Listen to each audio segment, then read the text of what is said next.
സർപ്പദോഷം കാരണം കുഷ്ഠരോഗിയായ ജനമേജയൻ. രോഗവിമുക്തിക്കായി ഒരുപാട് വഴികൾ അദ്ദേഹം നോക്കിയെങ്കിലും ഒന്നും ഫലം കണ്ടില്ല. ഇതോടെ ജീവിതാശ നശിച്ചുപോയ ജനമേജയനെ കാണാൻ ഒരു ദിവസം അത്രി മഹർഷിയുടെ പുത്രനായ ആത്രേയ മഹർഷി വരികയുണ്ടായി. അദ്ദേഹം ഉപായം പറഞ്ഞുകൊടുത്തു. രോഗവിമുക്തിക്കായി ഗുരുവായൂരിലെ മഹാവിഷ്ണുവിനെ ഭജിക്കണമെന്ന് ഉപദേശിക്കുകയും ചെയ്തു. തുടർന്ന് അദ്ദേഹം ആ പ്രതിഷ്ഠയുടെ മാഹാത്മ്യം ജനമേജയനോട് പറയുന്നു. സാക്ഷാൽ വൈകുണ്ഠവാസൻ നാരായണൻ ദർശനം നൽകുന്ന ഗുരുവായൂർ ക്ഷേത്രത്തിന്റെ കഥകൾ. ആ കഥ ഇങ്ങനെ തുടങ്ങി. പണ്ട് പദ്മകൽപത്തിന്റെ ആദിയിൽ ബ്രഹ്മാവ് സൃഷ്ടികർമ്മത്തിൽ ഏർപ്പെട്ടുകൊണ്ടിരിക്കെ മഹാവിഷ്ണു ഭഗവാൻ അദ്ദേഹത്തിനു മുന്നിൽ പ്രത്യക്ഷനായി. തനിക്കും തന്റെ സൃഷ്ടികൾക്കും കർമ്മബന്ധം കൂടാതെ മുക്തിപ്രഭാവത്തിനുള്ള വഴിയൊരുക്കിത്തരണമെന്ന് ബ്രഹ്മാവ് അഭ്യർത്ഥിച്ചു.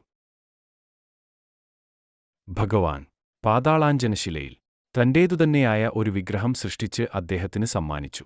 വരാഹകൽപ്പം വരെ വിഗ്രഹം ഭക്തിയോടെ പൂജിച്ച ബ്രഹ്മാവ് പിന്നീട് സന്താനഭാഗ്യത്തിനായി മഹാവിഷ്ണുവിനെ ഭജിച്ചുകൊണ്ടിരുന്ന സുതപസ്സിനു മുന്നിൽ പ്രത്യക്ഷത്തിൽ വരുന്നു. സുതപസ് എന്ന പ്രജാപതിക്കും പത്നിയായ പ്രശ്നിക്കും വിഗ്രഹം കൈമാറി.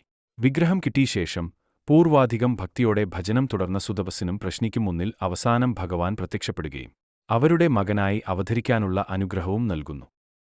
താൻ തന്നെ 3 ജന്മങ്ങളിൽ പുത്രനായി അവതരിക്കാമെന്ന് വാക്കുനൽകുകയും 3 ജന്മങ്ങളിലും വിഗ്രഹം പൂജിക്കാനുള്ള ഭാഗ്യമുണ്ടാകുമെന്ന് അരുൾ ചെയ്തു.